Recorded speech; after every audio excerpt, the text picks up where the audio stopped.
están? Muy buenas noches, bienvenidas, bienvenidos a CNN Prime. Hoy día, obviamente, en medio de la tremenda preocupación que existe por el caso Hermosilla, por la influencia eventual de abogados en el nombramiento, abogados externos, en el nombramiento de magistrados, por el tema de la corrupción en general, vamos a estar conversando con el presidente en exclusiva aquí del Consejo de Defensa del Estado. Va a estar con nosotros en el estudio de CNN Prime en vivo y en directo. Hay importantes novedades del Consejo de Defensa del Estado que conversar y que compartir. Así es que espérenos con aquello. Vamos de inmediato con los titulares. El gobierno desdramatizó a su juicio el llamado del senador del Partido Comunista hecho justamente en nuestro programa. Aquí se debate CNN Chile, Daniel Núñez, a ejercer presión ciudadana para sacar adelante las reformas. La ministra Carolina Toá señaló que el emplazamiento del parlamentario no le compete al Ejecutivo, mientras desde la oposición acusaron una intención de bajarle el perfil a la polémica. Más de 70 personas desalojadas dejó un intenso operativo en el barrio Yungay.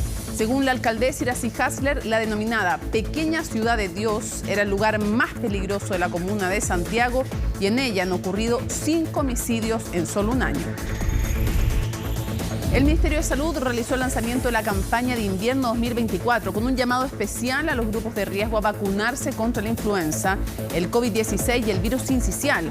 Además, el gobierno decretó alerta sanitaria por la mayor circulación de virus respiratorios, medida que implica el uso obligatorio de mascarillas en los servicios de urgencia. Y en temas internacionales, un fuerte cruce mediático tuvieron Javier Milei y Gustavo Petro. En una entrevista con CNN en español, el presidente de Argentina calificó a su par colombiano de asesino terrorista. Como respuesta, el gobierno de Petro decidió expulsar al embajador trasandino en Bogotá, además de llamar a consulta a su representante en Buenos Aires. Todo esto y mucho más porque aquí comienza CNN Prime.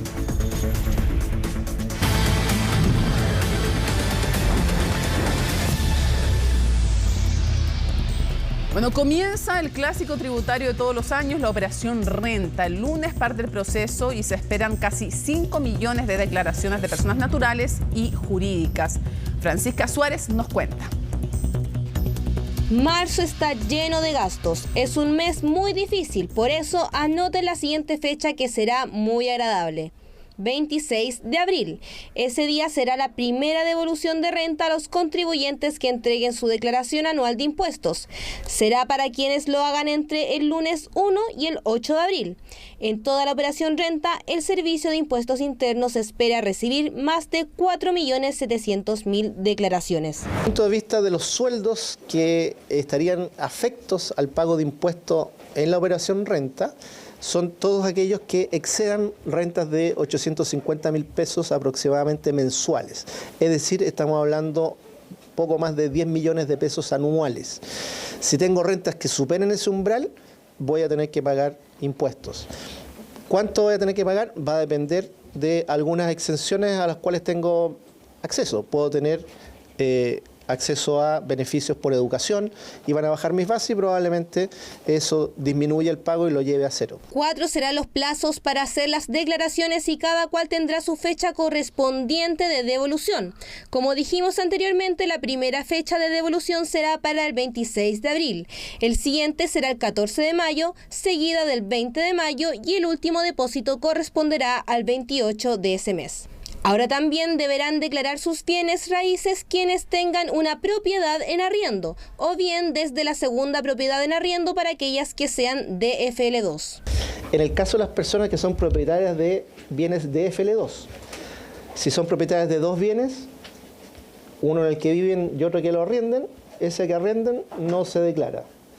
Si tienen una tercera vivienda, que es DFL2, y una cuarta y quinta, de la tercera en adelante, esos arriendos tienen que ingresarse y declararse la declaración. Sabemos que el tema de impuestos puede ser algo enredado para muchos y aquellos que deban hacer esta declaración y no la hagan generará multas e intereses. Bueno, es muy importante revisar en su declaración de impuestos, en esta propuesta que va a entregar el Servicio de Impuestos Internos, que estén todos los ítems considerados, o sea, todas las rentas que yo pude haber tenido. por arriendo de departamentos, quizás por algún ingreso que tengamos de forma temporal o los ingresos permanentes como de nuestro empleador. Si tenemos todo declarado o está todo registrado por el Servicio de Impuesto Interno, no debe tener ninguna diferencia al momento de que se efectúe una revisión de mi declaración de impuestos. Para quienes estén exentos, mucha atención, porque si bien no deben pagar el impuesto de segunda categoría, pueden igual tener devoluciones. Es muy recomendable que aquellos que están exentos de la obligación de declarar impuestos, de todas formas revisen si tienen algún derecho a beneficio, como el crédito de educación o la devolución de los intereses de un crédito hipotecario. Si están dentro de aquellos contribuyentes que puedan hacer uso de ello, se recomienda su declaración, ya que van a recibir una pequeña devolución dependiendo de la fecha que efectúen su declaración de impuestos.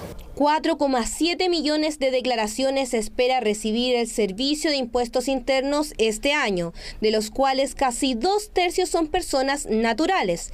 Por eso es importante que ante cualquier duda se acerquen a cualquiera de los medios de asistencia implementados, como los más de 150 puntos de atención presencial, el servicio de asistencia telefónica, videollamadas para personas con impedimento para desplazarse e incluso talleres informativos y cursos online.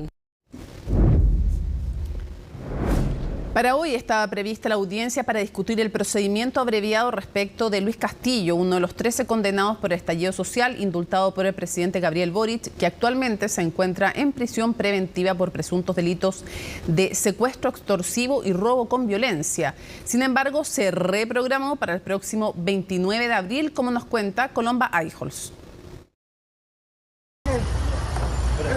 El registro data de diciembre de 2023, cuando Carabineros detuvo a Luis Castillo Opaso en la ciudad de Copiapó por su participación en un presunto delito de secuestro. El autodenominado insurrecto había recibido apenas un año antes el indulto por parte del presidente Gabriel Boric, quien le concedió el perdón de la condena a 4 años de cárcel por 6 delitos cometidos en el marco del estallido social. Hola compañera, soy Luis Castillo, preso político rodriguista, acabo de obtener mi libertad, hermano. Libertad que mantuvo por menos de un año luego de ser formalizado y puesto en prisión preventiva por robo con violencia, con retención de persona y conducción de vehículo bajo los efectos del alcohol y drogas. Delitos que significaron la reincidencia de Luis Castillo, quien este miércoles aguardaba la audiencia para discutir el procedimiento abreviado solicitado por el fiscal adjunto de Copiapó, Sebastián Coya, y el defensor público de Castillo, Andrés Guerrero. Sin embargo, el debate penal fue pospuesto para el próximo 29 de abril. Bueno, él tiene que responder ante la ley. Si tuvo la posibilidad de tener un indulto y efectivamente se demuestra que volvió a delinquir, eso significa que está en una condición en que va a volver a la cárcel.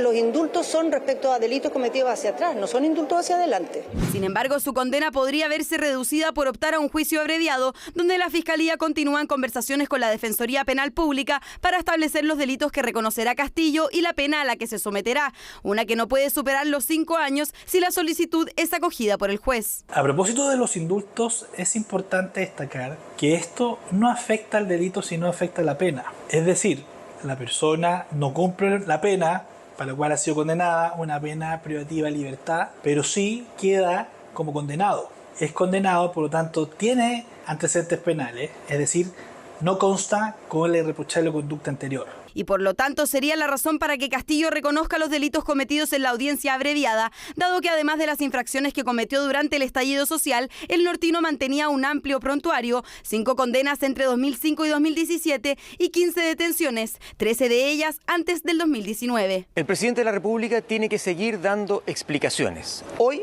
por Luis Castillo, que está en un proceso judicial por un grave delito. Nadie obligó al presidente de la República a indultar y nadie obligó que los indultados no fueran revisados como era debido. El gobierno se equivocó al indultar a alguien que tenía antecedentes anteriores, que era reconocido como un delincuente. Esperamos que la persecución que realiza el Ministerio Público llegue a una condena altísima, con cumplimiento efectivo, atendido también la reincidencia y las condenas anteriores que ha tenido este imputado. Imputado que vuelve a convertirse en un dolor de cabeza para la moneda, dadas las críticas que vuelven a surgir a más de un año de los indultos otorgados por el presidente de la República. No olvidemos que el mismo presidente y muchos miembros de este gobierno justificaron toda la violencia que se generó en torno al estallido social. Y finalmente lo que tenemos es que el gobierno indulta a delincuentes.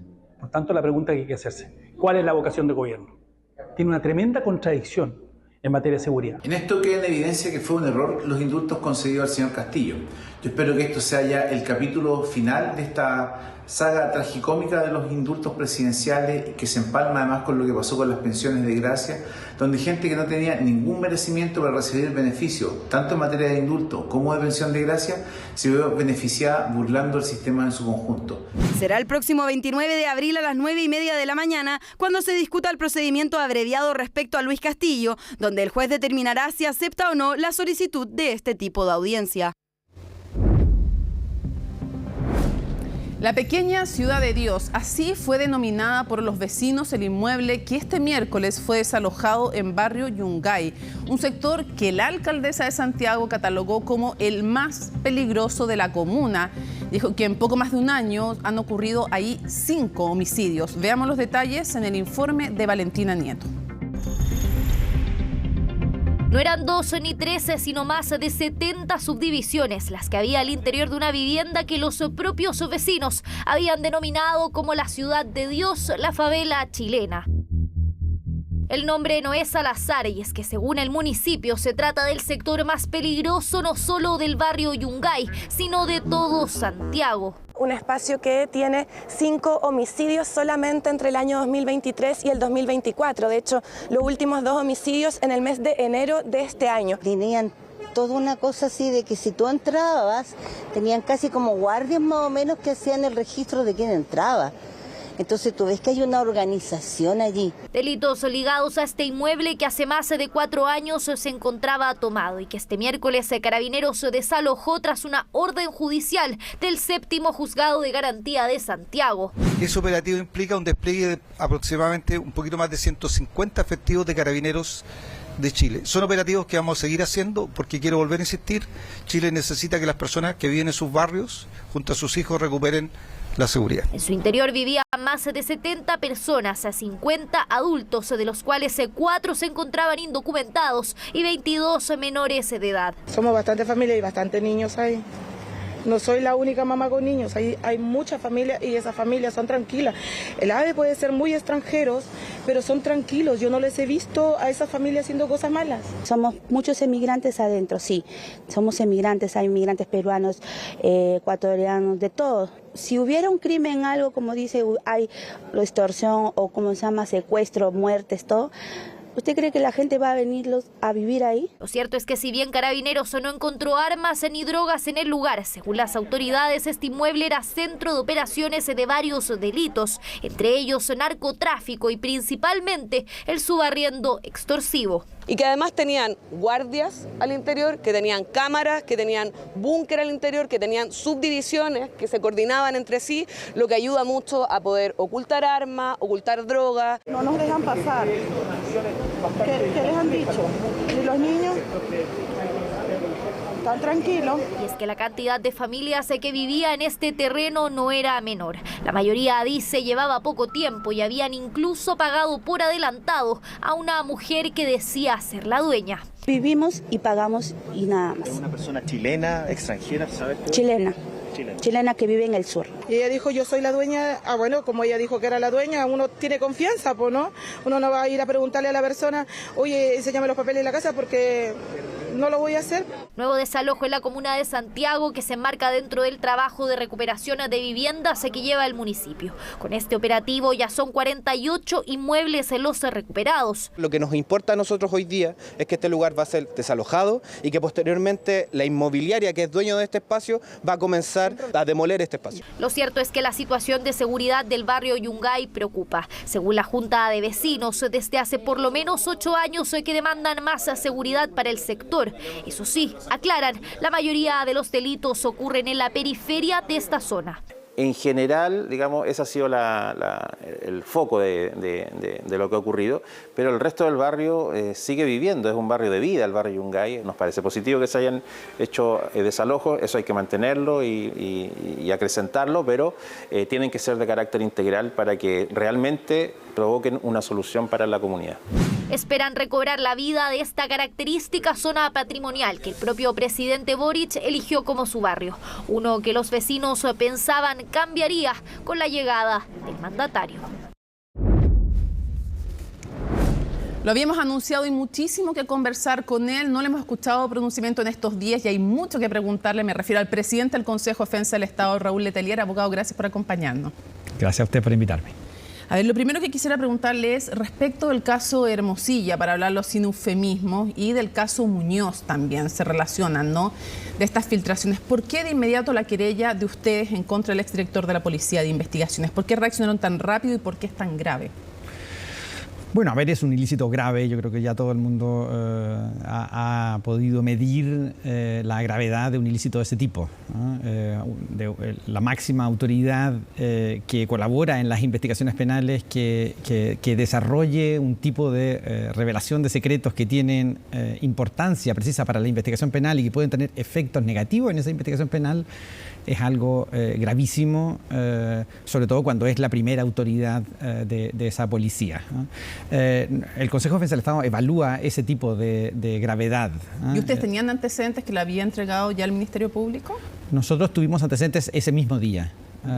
Supimos por el Ministerio Público los antecedentes con los cuales se hizo la petición de allanamiento, y entonces con ese tipo de antecedentes ya eran suficientes como para poder interponer una querella, y siendo que la formalización iba a ser el martes, pensamos que era necesario intervenir rápidamente.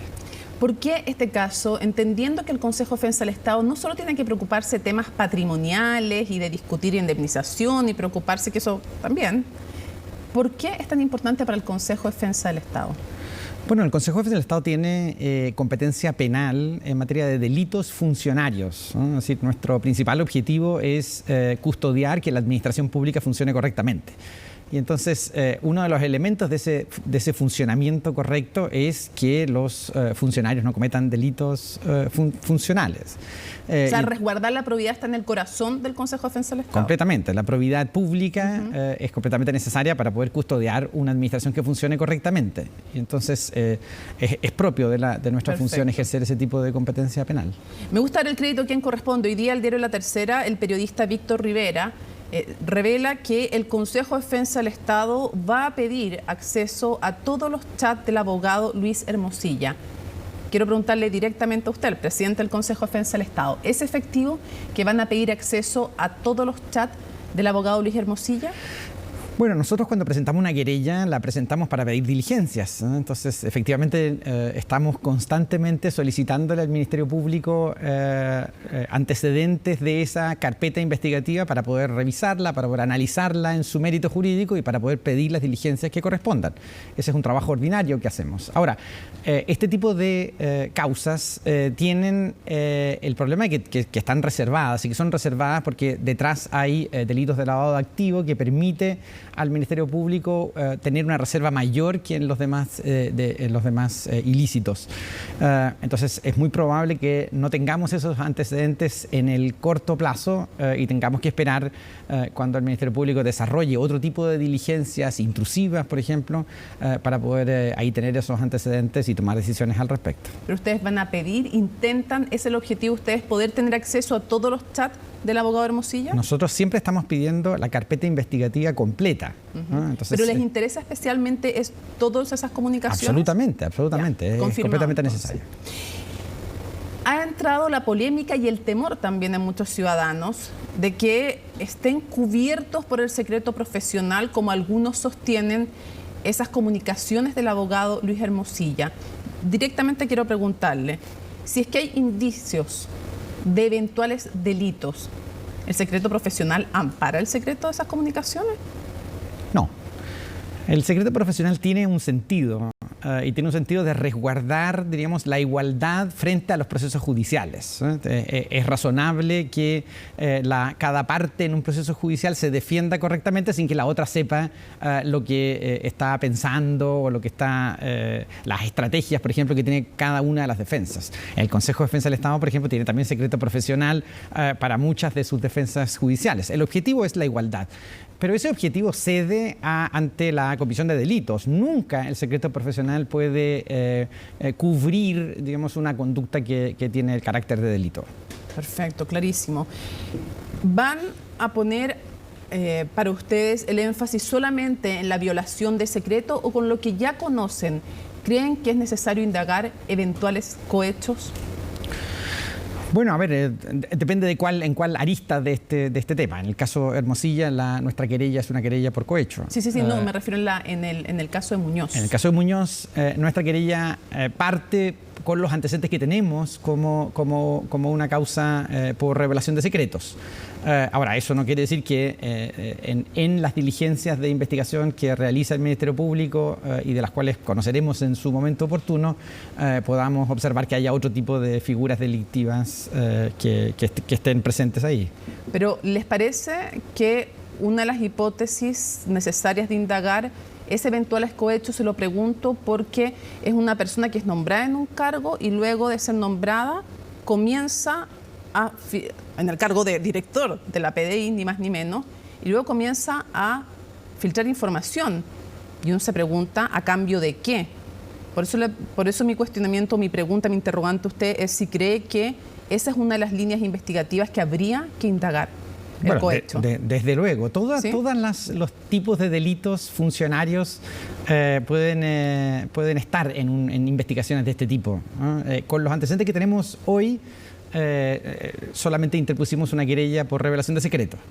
Pero bueno, nada quita que luego haya otras figuras que estén presentes. O sea, podrían ampliar la querella a otros eventuales delitos. Y las diligencias de investigación también están siempre orientadas a observar con los antecedentes que uno tiene qué otro tipo de figuras delictivas pueden darse. Claro. O sea, usted me confirma que podría ampliarse la querella a otros eventuales delitos. Siempre pueden ampliarse, siempre están abiertas a ampliarse. Eso es parte, para eso se investiga. Claro, lo que yo se lo pregunto es si es que ya le parece, más allá de la ampliación de la querella, si con lo que se conoce hasta ahora, como el caso está, si es que cree que hay que poner énfasis en una línea investigativa apuntada a un eventual cohecho. Bueno, en las revelaciones de secretos, desde luego, siempre es una de las líneas de investigación saber para qué eran esas revelaciones, qué objetivo tenían, qué se conseguía con ella. Eso es, desde luego, una de las opciones que se tiene cuando se piden diligencias en ese tipo de ilícitos. Y por lo tanto, una de las líneas que hay que investigar. Desde luego. ¿Van a poner especial atención en las conversaciones entre Hermosilla y las actuales autoridades del Poder Judicial? ¿Les parece que es importante recabar antecedentes en ese sentido? Bueno, el análisis de este tipo de pruebas es un análisis general, ¿eh? No es que se puede hacer un análisis focalizado en determinados hechos, ¿no? Primero se hace un análisis de toda esa prueba que está en la carpeta investigativa cuando tengamos acceso a ella, o esto es lo que hace el Ministerio Público siempre, y observa distintos tipos de comisiones de delito. No es que se focalice en uno específico. Pero luego después van de alguna manera profundizando en las distintas posibilidades. Cuando hay prueba que lo acredite, sí. Con lo que conocemos hasta ahora, que es lo que ha revelado el periodista Nicolás Sepúlveda en CIPER, estas comunicaciones entre este intento, más que comunicaciones, comunicaciones, de hecho, una es telefónica, otras son bien habituales con Antonio Ulloa, el ministro de la Corte de Apelaciones. La otra es una comunicación, según relata Jean-Pierre Matus, que habría sido telefónica. Otra cosa con quién más se haya comunicado el abogado Hermosilla en pro de estas dos nominaciones, ¿no? Pero la pregunta es si es que efectivamente con esos antecedentes, que ya parecen bastante graves, digamos, no sé qué le parece a usted, quiero saber la opinión del presidente del Consejo de Defensa del Estado, lo que conocemos hasta ahora de estos eventuales intentos de influir por el nombramiento en el Poder Judicial, ¿le parecen graves? ¿Le preocupa? Bueno, a ver, nosotros no tenemos ese tipo de antecedentes. En esto nosotros tenemos algunos antecedentes de la carpeta investigativa. Pero los tiene como ciudadano lo que ha publicado CIPER. Sí, pero como presidente del Consejo de Defensa del Estado, lamentablemente no puedo hacerme cargo de una publicación. Se lo pregunto en otra forma. Si se revelara en la investigación que hay intento por influir en nombramientos del Poder Judicial, ¿sería grave? Bueno, eso hay que analizarlo en su mérito. Las influencias en el sentido de recomendaciones de un determinado candidato pueden ser lícitas si solo son, si tienen el objeto de a lo mejor resaltar o averiguar cuáles son las virtudes de un determinado candidato o de otro. Para que sea algo ilícito requiere más antecedentes que yo no estoy en disposición de evaluarlos ahora. Ahora, es complejo desde el punto de vista ético en el sentido que no todos los abogados luego frente a los magistrados, aunque no sea delito, pero desde el punto de vista ético, sería complicado porque hay abogados que se paran frente a magistrados, pero si uno ha ayudado al magistrado y el otro no existe lo que se conoce entre los abogados como igualdad de armas. Desde el punto de vista ético, más allá del delito.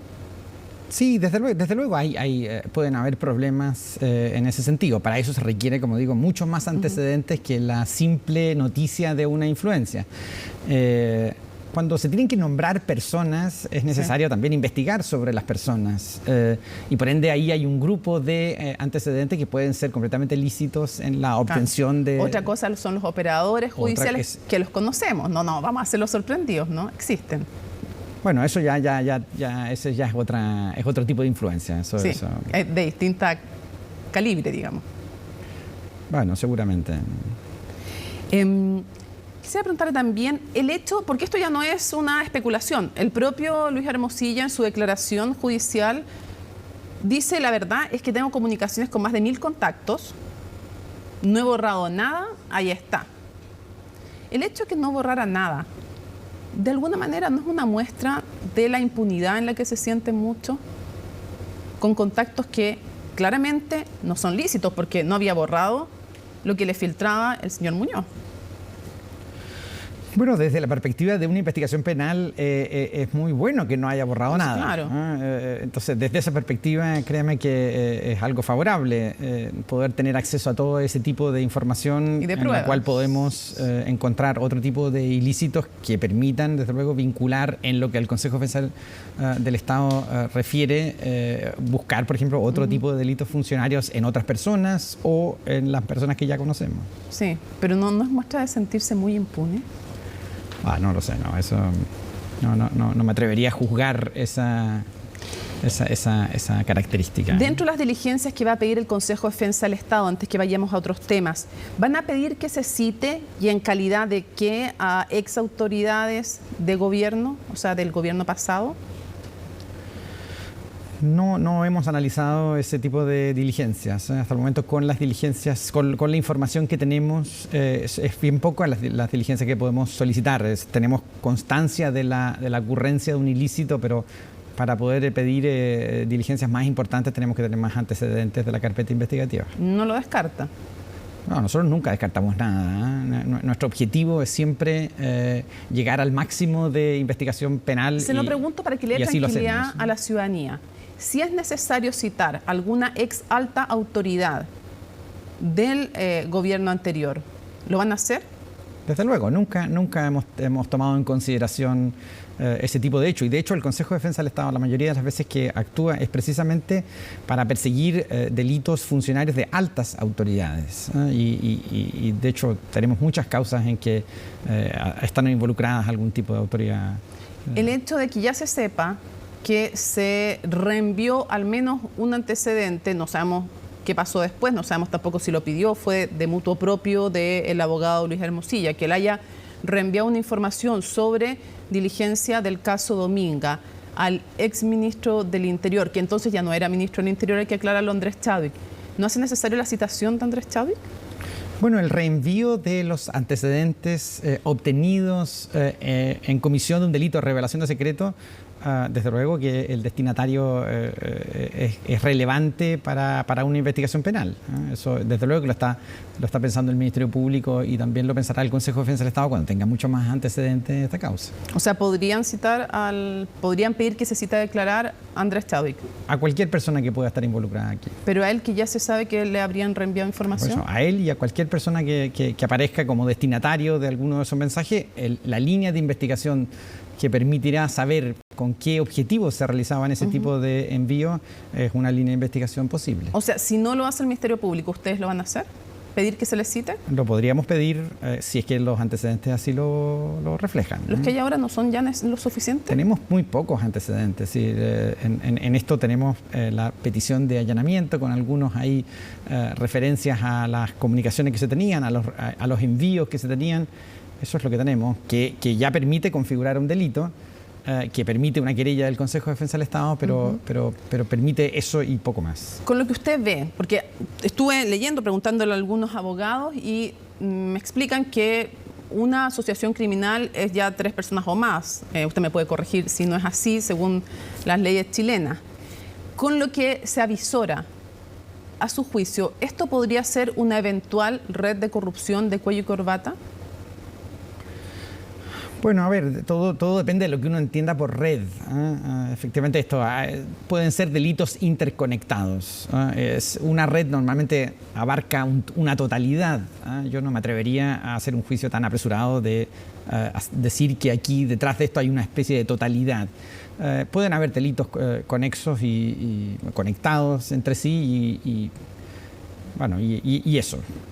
Con los antecedentes que tenemos hasta ahora, podría existir una figura de ese tipo. Quiero preguntarle, ¿en qué está el caso Convenios? ¿En qué van las diligencias? ¿Se ha avanzado o no se ha avanzado? Bueno, a ver, los casos Convenios son varios, son muchas denuncias que uno podría cubrirlas en esta idea de convenios. Son casi 80, 87 denuncias de muchos tipos, investigaciones penales vigentes. Nosotros hemos interpuesto 5 querellas penales en distintas, de hecho, ciudades de Chile, en distintos lugares, por convenios en esta materia. Hemos interpuesto cerca de 7 peticiones civiles de términos de personalidad jurídica, de cancelación de personalidad jurídica. Hemos solicitado cerca de 11 demandas de restitución de fondos.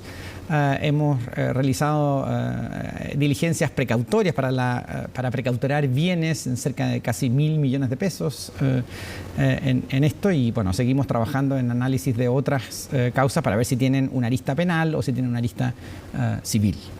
Cuando sale en libertad no total, también con otras medidas cautelares, pero cuando deja la prisión preventiva, Andrade dice que esto es una prueba además de que él estuvo preso, y lo dice también Contreras, específicamente las palabras son más cercanas a Contreras. Lex Seremi dice que él estuvo preso por razones políticas. Bueno, es lo que pensará él, digamos, pero desde luego no lo es. Esto hay una investigación sólida en ese caso que amerita vincular la prisión preventiva a las penas posibles a las cuales pueden estar ellos disponibles y en las necesidades que tiene la investigación de avanzar en prisión preventiva. Marina Horvitz renunció al Consejo de Defensa del Estado en medio de este caso Convenios. Ella dijo que había habido presiones y quisieron que se adelantara más allá de lo razonable la presentación de una querella en el caso Convenios. ¿Qué responde usted? ¿Lo presionaron, presidente? No. ¿Recibió presiones del Consejo? No, ninguna. De hecho, es más, la mayoría de estas acciones son acciones que van de la mano de una formalización del Ministerio Público. No hay ningún adelantamiento en aquello, son tiempos más o menos sincronizados los que tiene el Consejo de Defensa del Estado con el Ministerio Público, y eso muestra ¿No faltaron antecedentes? ¿Es sólida la querella? Es sólida, es una querella sólida. Todas las querellas, de hecho, usted podrá evaluar incluso que son pocas querellas para todos los casos de convenios, pero porque son querellas sólidas, son querellas que nos cuesta hacer, porque construir un caso penal no es fácil, y entonces en estos casos en los que lo hacemos con solidez. ¿Qué piensa usted de la renuncia de Marina Horvitz al Consejo de Defensa del Estado? Bueno, es lamentable. Ella es una jurista reconocida en Chile, ha sido un aporte gigantesco en el Consejo de Defensa del Estado, ha estado mucho tiempo también en el Consejo de Defensa del Estado. Y entiendo que sus razones personales tendrá para poder seguir. Poco de sus razones personales, supongo que son... No, de las profesionales me refiero. No, yo con ella tengo una relación cercana. Me refiero que ella le habrá manifestado por qué profesionalmente se iba. Bueno, tiene sus razones personales para poder haber renunciado a una carrera que ya era amplia. Ella trabajó mucho tiempo en el Consejo de Defensa del Estado, desde un supuesto de abogada hasta su puesto de consejera. Es casi una vida en esta institución. Salvo la crítica al caso Convenios, ella no ha querido, y parece que no lo vamos a obtener tampoco usted, revelar las razones por las cuales renuncia, pero ella sí hizo una crítica y dice que ha aumentado la injerencia de alguna manera política en los nombramientos en el Consejo de Defensa del Estado. Y da 2 ejemplos, Javiera Blanco, en la época de la expresidenta Bachelet, o Alberto Espina también, que sigue desempeñándose en el Consejo de Defensa del Estado, en el gobierno del expresidente Sebastián Piñera, y que dijo que esto terminaba afectando la calidad profesional de la toma de decisiones. ¿Estas designaciones a usted le parece que eran las personas más idóneas para ocupar el cargo en el Consejo de Defensa del Estado, ambas? Bueno, a ver, el Consejo de Defensa del Estado tiene una tradición de diversidad. No todos los consejeros en el Consejo de Defensa del Estado han tenido una carrera dentro de la institución. Hay una parte importante de los consejeros que han tenido una carrera en el Consejo de Defensa del ¿Pero Estado. está aumentando la presión política en las designaciones? Yo no lo creo. ¿No? La última, de hecho, el último nombramiento es de la consejera Ruth Israel, que es una abogada que ha dedicado toda su vida casi al Consejo ¿Y Javier de Defensa del Estado. Blanco y Alberto Espina eran los más idóneos para este cargo? Bueno, ambos son abogados destacados. Para ser ministros de un gobierno, bueno, se requiere tener una expertise, un desarrollo, una inteligencia relevante que en el Consejo de Defensa del Estado es necesaria también. Nosotros también necesitamos mirar los casos con estrategias que pueden estar en algún tipo de desarrollo profesional y no en otro. Lo lleva a otro tema. Quiero preguntarle sobre el caso del alcalde Jadwe. ¿Van a pedir nuevas diligencias? ¿Hay novedades que me pueda contar? Bueno, ese es un caso que tenemos, digamos, mucho más avanzado que otro tipo de casos. Es un caso en el cual ya hemos ido observando la comisión de algún tipo de figuras ilícitas y eso entonces permite mirar que es un caso que va a tener seguramente novedades en el corto plazo. ¿Me está diciendo que van a presentar querellas en el caso del alcalde Jadwe? Lo estamos evaluando. Están evaluando la presentación de querellas. ¿Y por qué tipos delictivos? Bueno, eso lo comunicaremos en su momento oportuno. Estamos evaluando todo tipo de acciones. ¿Me equivoco si están evaluando cohecho?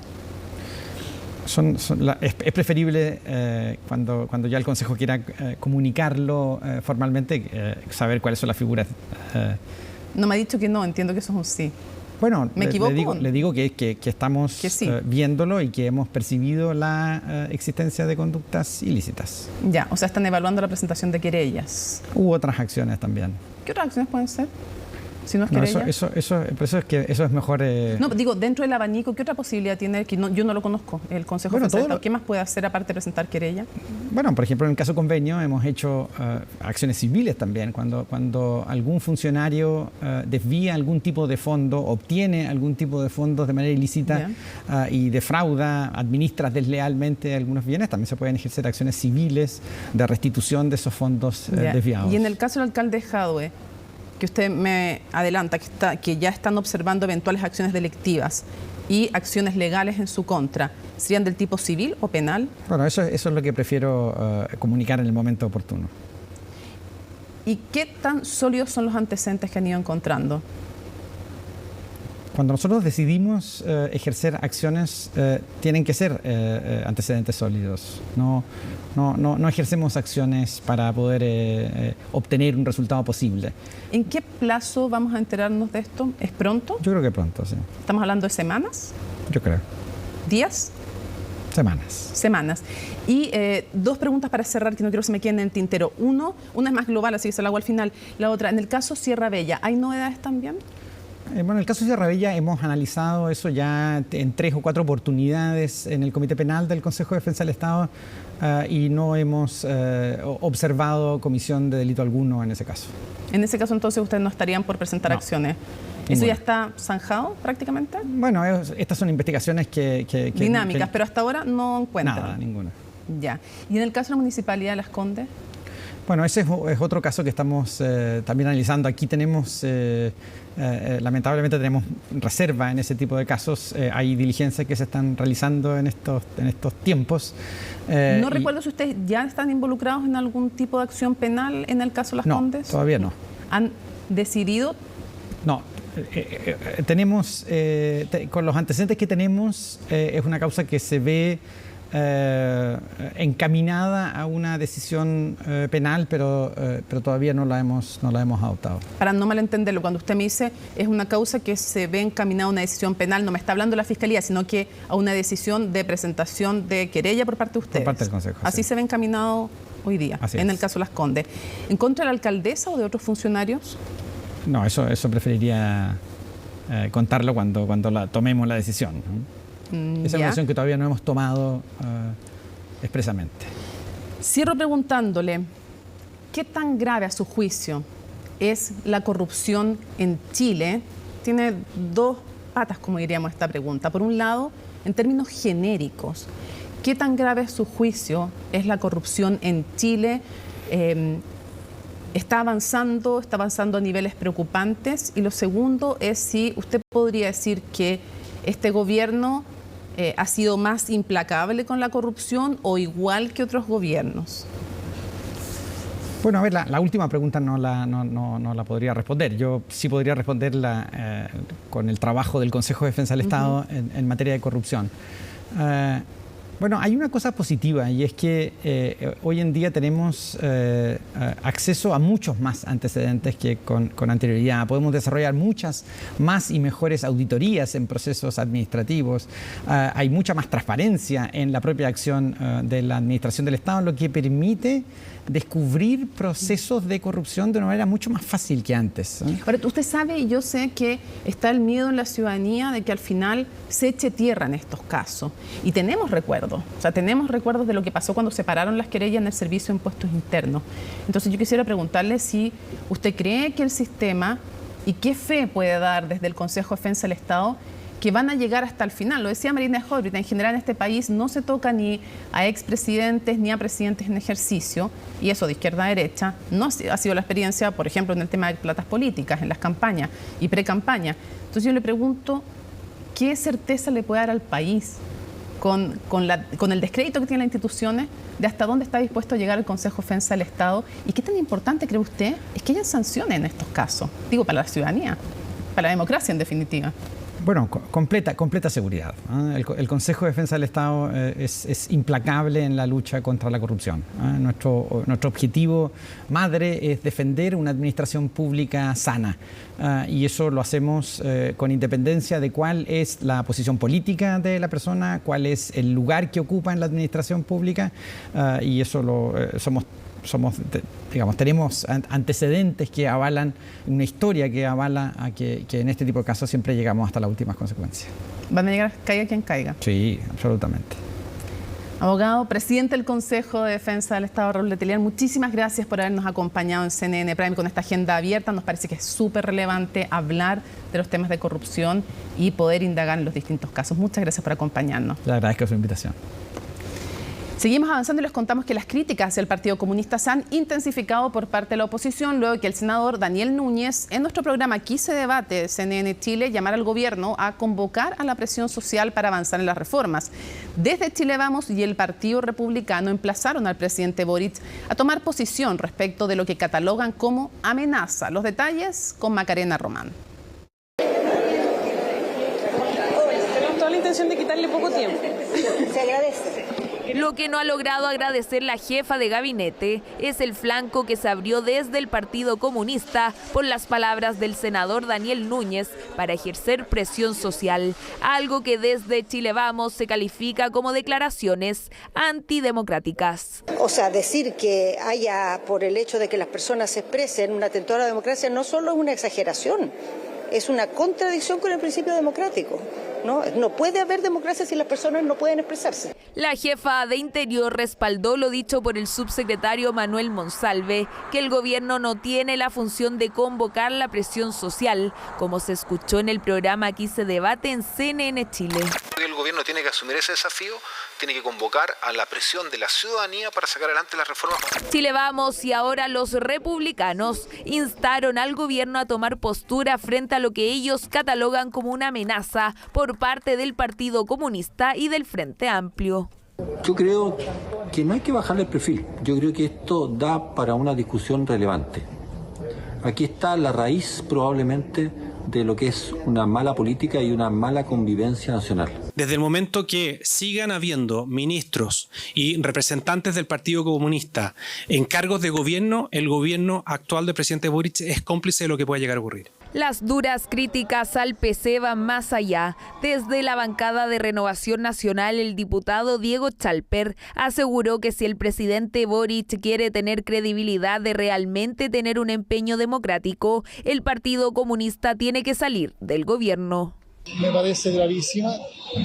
Si no fuera porque existió una ley maldita que puso a los comunistas en Pisagua, me parecería casi una ironía cómica. Pero es como yo conozco la historia real de este país y de este partido, tengo que decir que es un hecho gravísimo. No tienen ninguna explicación racional para esta verdadera compulsión que tienen respecto al Partido Comunista. Bueno, eso es lo que sucede cuando se polariza el país. Se polariza por la izquierda, se polariza también por la derecha y eso es justamente lo que no tenemos que hacer. Polarización en la que algunos dicen también ha aportado el gobierno. La ministra Vallejo quiso poner paños fríos a las declaraciones del senador Núñez, pero sin dejar pasar una crítica hacia la oposición. Creo que la preocupación central y lo que más amenaza a nuestro país es la corrupción. El narcotráfico, el crimen organizado y la falta de acuerdo y el incumplimiento de los acuerdos.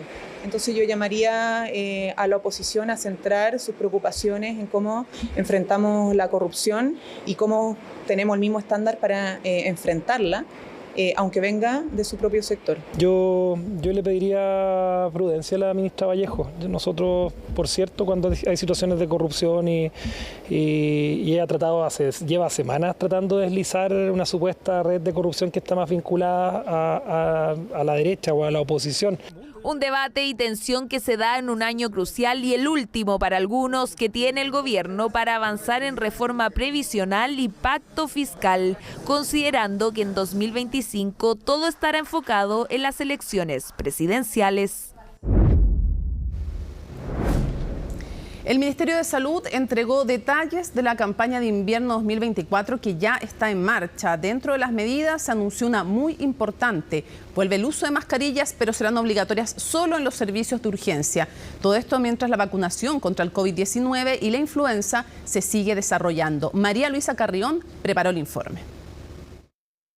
Volverán a ser obligatorias, pero no en todos los lugares. Desde el 1 de abril las mascarillas tendrán que utilizarse sí o sí por quienes estén en un servicio de urgencia, ya sea personal médico o paciente. Medida que se anunció este miércoles, pero que fue posible por esta alerta sanitaria decretada el martes.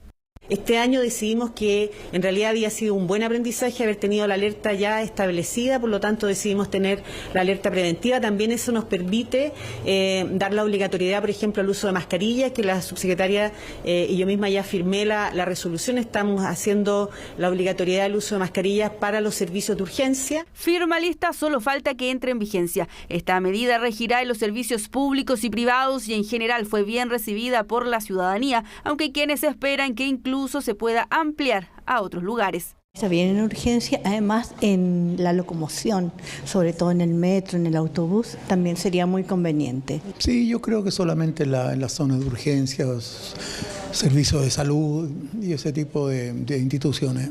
Me gustaría que fuera en la locomoción colectiva, sobre todo en metro y micro, porque se ha visto mucha contaminación, mucha gente enferma. Hasta fines de febrero, las atenciones de urgencia habían tenido un leve aumento de un 1% al compararlas con 2023. Sin embargo, las consultas respiratorias se habían incrementado 9,5%. Son parte de los antecedentes que cita el Ministerio de Salud en el documento que decreta alerta sanitaria hasta el 31 de septiembre, fecha que podría ser modificada si las condiciones lo permiten. Nosotros saludamos positivamente la medida que ha implementado el Ministerio de Salud, ya que es una herramienta administrativa que permite de alguna manera generar un trabajo más eficiente y obtener recursos para poder anticiparnos a los picos de consulta de las edades objetivos o de aquellas edades que son más susceptibles a presentar patologías graves en este periodo de invierno. Periodo de invierno que aunque aún no se refleja en las temperaturas, sí lo hace en la circulación viral. Rinovirus y COVID-19, por ejemplo, se esperan 2 picos para esta temporada. Uno es el ambulatorio, ahí es cuando hay mucha influenza y eso asociado con que ya hace frío, contaminación, meses de mayo, junio.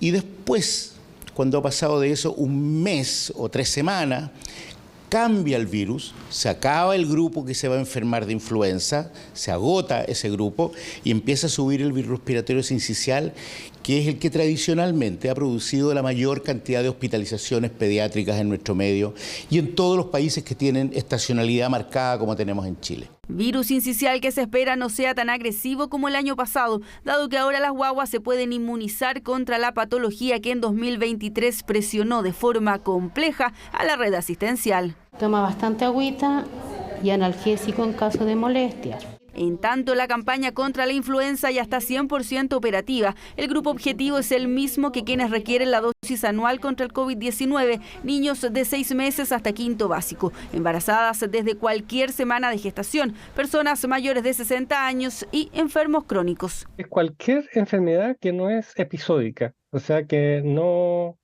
cura con un tratamiento en un tiempo acotado.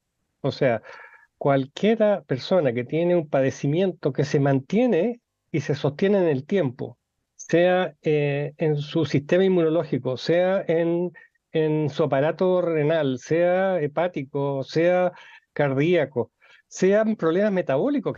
Incluso podría entrar en esta categoría personas con obesidad. Por eso el llamado es a la vacunación temprana. Acá hay una serie de estrategias que los municipios están implementando. Estamos haciendo operativos en todas las ferias de nuestra comuna para poder incentivar, para poder acercar la vacunación, y además hacemos operativos a domicilio de personas con movilidad reducida. Para ponerlo en dimensión, el año pasado 4.500 personas fallecieron por influenza. De ellas, el 87% tenía más de 65 años. No es por asustarlos, solo para generar conciencia. Recuerda además que aún está vigente el mediodía administrativo que debe entregarle su jefatura si es parte del grupo objetivo que requiere esta inoculación.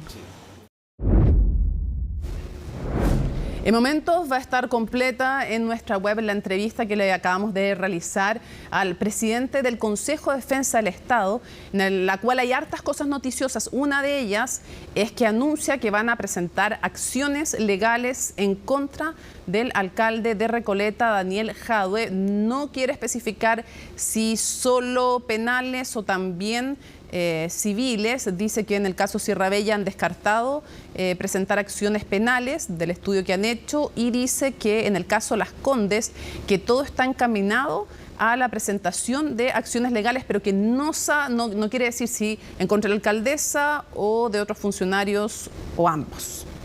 Seguimos avanzando y les contamos que una querella por abuso sexual fue presentada contra el actor y director de teatro Cristian Campos. La denunciante es Rafaela Di Girolamo, hija de su expareja. Los hechos habrían ocurrido en plena adolescencia, por lo que, según los expertos consultados por CNN Chile, sería un delito prescrito. Los detalles en el informe de Belén Saldías. Hola, soy Cristian Campos. ¿Cómo están? Conocido por su participación en múltiples teleseries chilenas, el actor Cristian Campos está hoy en el ojo del debate público, no por su calidad actoral, sino que por una denuncia de abuso sexual en su contra. Así se dio a conocer durante las últimas horas por la Fundación para la Confianza. Hemos presentado una querella en contra del actor y director de teatro, señor Cristian Campos. Esta querella es por abusos sexuales cometidos en contra de Rafaela Di Girolamo, hija de su expareja Claudia Di Girolamo. Durante su niñez y adolescencia, el señor Campos le debía el máximo deber de cuidado. Sin embargo, utilizó su posición asimétrica para confundir, controlar y cometer abusos en su contra. La víctima, tal y como señala el comunicado, es Rafaela Di Girolamo, hija de la actriz Claudia Di Girolamo. Actualmente tiene 46 años y se desempeña como psicóloga clínica. En esta misma declaración añaden que le tomó largo tiempo recuperar fuerzas para buscar justicia, algo que suele ocurrirles a las víctimas de abuso sexual. Eso sucede principalmente por el miedo que tiene la víctima de no ser creída muchas veces, por miedo a represalias, y por supuesto también, y ese miedo a represalias y ese miedo a no ser creída principalmente porque los abusos generalmente son ocasionados por personas muy cercanas.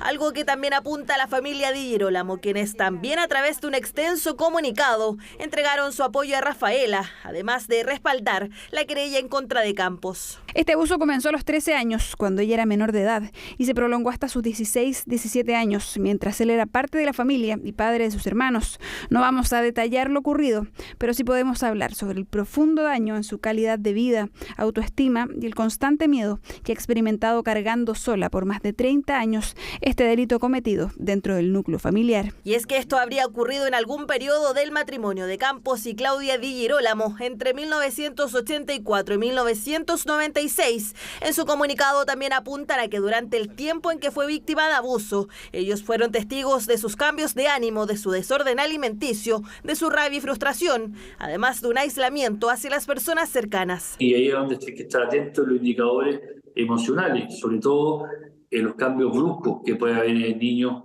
o adolescente, el miedo de estar solo, el miedo repentino a estar con una persona determinada. Quienes también le entregaron su apoyo a Rafaela fue la Red de Actrices de Chile, RACH, quienes compartieron lo relacionado al tiempo para denunciar, mencionado en la querella, y también por la familia. Todo nuestro apoyo a Rafaela Di Girolamo. No hay tiempos para realizar la denuncia, no hay tiempos para indicar cuánto podemos esperar para poder hacer una denuncia. El día de hoy estamos contigo, creemos a todas las víctimas y sobrevivientes de abuso sexual. Una denuncia que se da cerca de 30 años después de que se acusa ocurrieron los hechos, lo que será relevante para la justicia, y es que los delitos sexuales cometidos antes del 2019 no cuentan con imprescriptibilidad. Si este delito se cometió a una niña antes del julio del año 2019, este delito prescribe con todas las normativas que estaban vigentes en esa época. O sea, el delito prescribió poco tiempo después de que Rafaela cumpliera sus 18 años, pero ¿cuáles son las vías que podría seguir la denuncia? Si están prescritos, obviamente que eso se va a declarar la imprescriptibilidad, la acción va a poder ejercerse, el juez va a evaluar los temas de el cumplimiento de los plazos, y desgraciadamente no se va a poder seguir adelante. Hay acciones civiles que podrían tratar de probarse el daño producido. Algo que de todas formas podría llegar a ser muy complejo en caso de no poder acreditarse el delito denunciado. Por ahora el actor confirmó estar al tanto de la querella, asegurando que pronto junto a sus abogados se referirán a la misma. No, ya está, pueden observarlo en nuestro sitio web de CNN Chile, la declaración que hizo justamente el actor y director teatral Cristian Campos. Vamos a leerla entonces. La obtuvimos entonces, la tenemos en nuestro sitio web y dice lo siguiente: nunca jamás he sentido atracción sexual hacia menores. Aquí la tenemos, la pueden ver. Nunca jamás he sentido atracción sexual hacia menores de edad, afirmando que algo como aquello le parece degradante y además repugnante.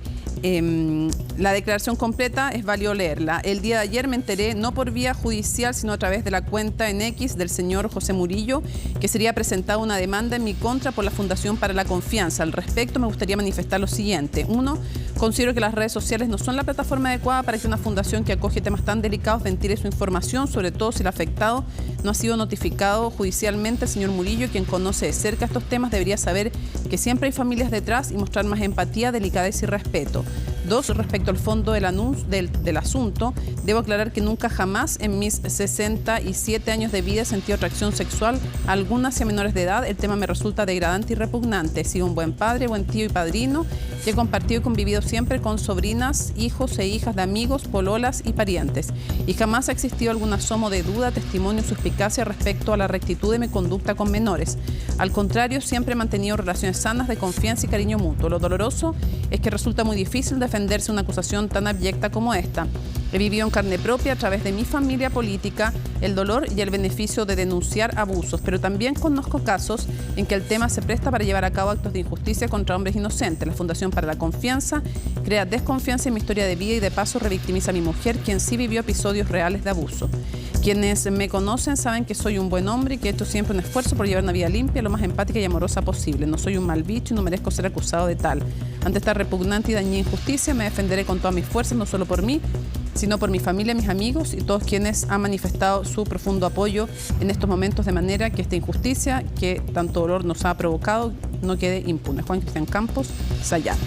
Es la declaración entonces de Cristian Campos. Hemos leído también en varios noticieros de CNN Chile completa la declaración de la familia Di Girolamo apoyando a la denunciante.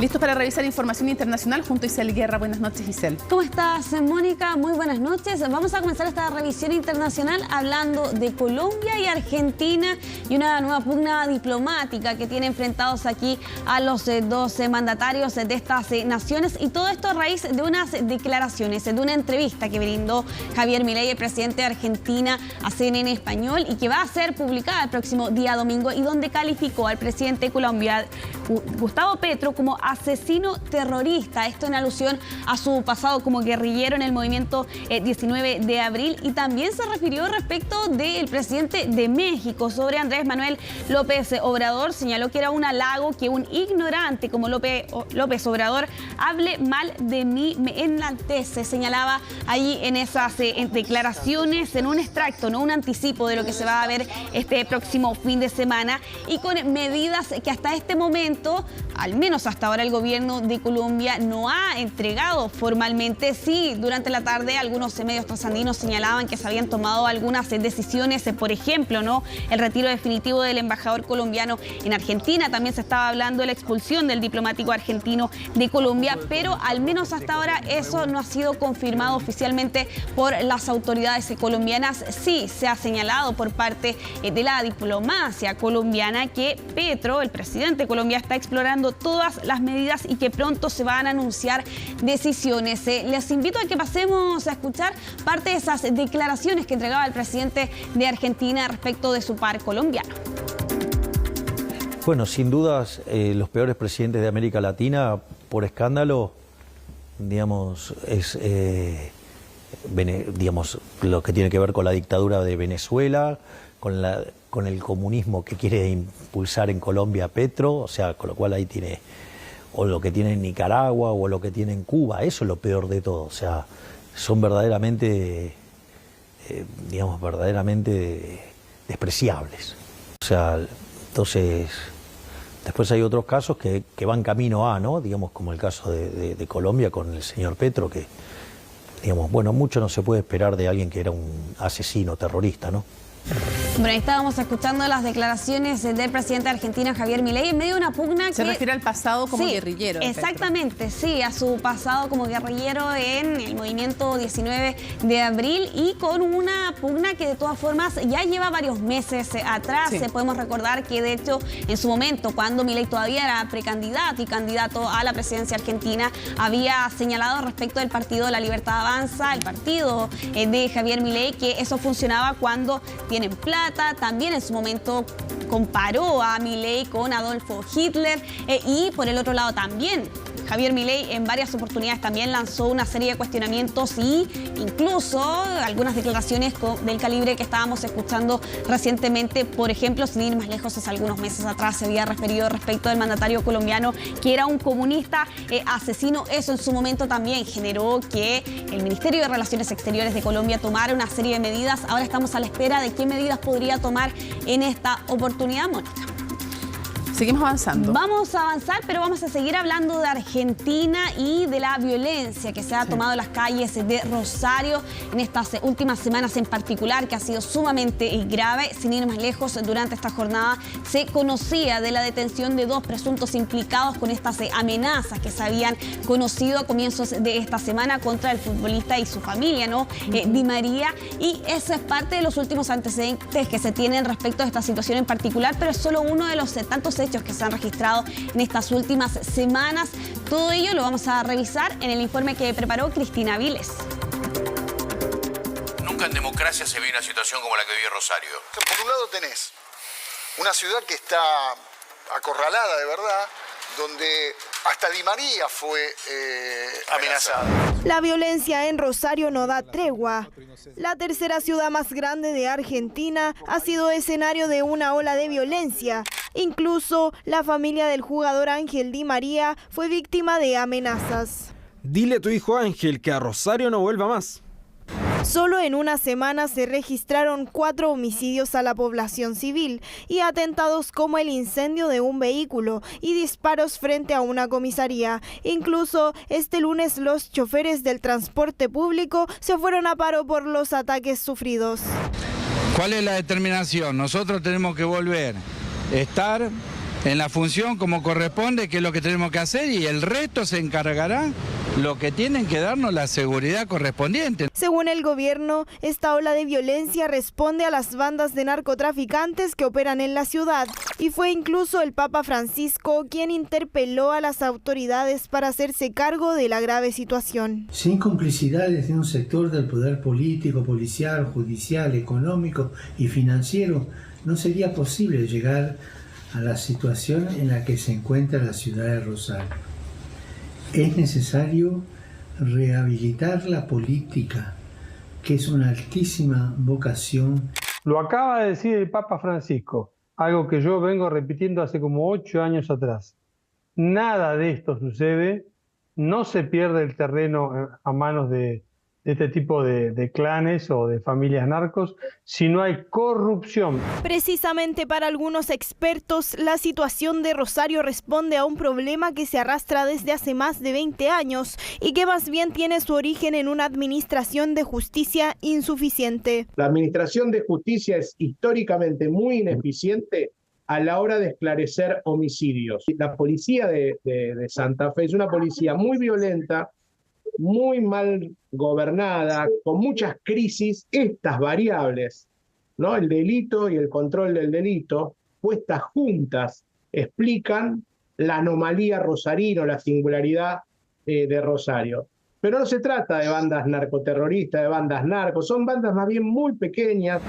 En el recuento del año 2023 del Observatorio de Seguridad Pública de la provincia de Santa Fe, la zona de Rosario presenta una baja en los homicidios respecto del año 2022. Sin embargo, sigue teniendo los porcentajes más altos en todo el territorio vecino. En mi casa me balearon a un chico que estaba trabajando, poniendo una concertina porque estoy cansado de que me roben. El auto arriba de la vereda le metieron 13 balazos. 13 balazos. Se salvó de milagro porque el portón es de hierro. El pasado 11 de marzo, el gobierno activó el comité de crisis en la ciudad de Rosario para restablecer la seguridad en la provincia. Asimismo, fueron desplegadas fuerzas militares en la ciudad. Hace una semana el ministro de Defensa argentino anunció el envío de un proyecto de ley para dotar al Estado de nuevas herramientas para enfrentar los delitos del narcotráfico y el crimen organizado. Se ha convocado a las Fuerzas Armadas en el marco y con las facultades que establece la ley para dar apoyo a las fuerzas de seguridad tanto nacionales como provinciales. Está claro que estos esfuerzos no alcanzan. Y lo que estamos viendo, particularmente en lo que va del año, es la presencia de actos terroristas. Lo que hay que hacer hoy por hoy en Rosario, mandar la cantidad suficiente de fuerzas federales que complementen la casi inexistente policía de la ciudad de Rosario. Digo inexistente no por número, sino inexistente porque no tiene mucho interés en llevar adelante una lucha contra el narco. Extrema violencia que golpea la ciudad de Rosario y que el gobierno ha calificado de una estrategia terrorista contra la población. Sin embargo, otros expertos discrepan y apuntan a un problema más profundo en la zona.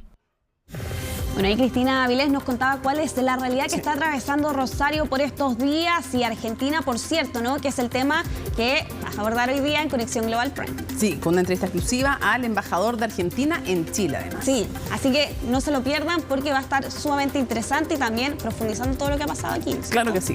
Vamos a finalizar esta revisión internacional, Mónica, con los últimos antecedentes que hay respecto de la que sin duda es la noticia que ha acaparado las portadas y las miradas en Estados Unidos, con lo que conocíamos el día de ayer. Pues bien, durante esta jornada, hace algunas horas atrás, las autoridades confirmaban del hallazgo de 2 cuerpos encontrados durante esta jornada de los trabajadores que ya se había mencionado el día de ayer, estaban en este lugar al momento en el que este barco impacta contra uno de los pilares de este puente en Baltimore. Y aquí lo que han señalado las autoridades en los últimos minutos es que confirman las nacionalidades de estas 2 personas, un mexicano, un guatemalteco de 26 y 36 años. Según relatan aquí las autoridades, estas 2 personas fueron encontradas en una camioneta roja que estaba a 7 metros de profundidad. Quedan todavía otras 4 personas que están desaparecidas. A ellas se las da por muertas. Esto porque, según señalan las autoridades, se cree que quedaron encerrados en esta superestructura de hormigón tras el impacto de este gran navío y con un rescate que avanza, pero las condiciones meteorológicas, lo mencionábamos el día de ayer, son bastante complejas. La verdad es que las condiciones de las mareas sin duda han dificultado las labores para poder dar con estos otros 4 cuerpos, pero sin embargo, Mónica, aquí sigue también el foco que tiene puesto las autoridades de dar justamente con esas personas. Algo, sí, no de consuelo, pero algo de tranquilidad para las familias. Sí, muchísimas gracias, Giselle. Nos vamos rápidamente a la pausa y volvemos con más a CNN Prime.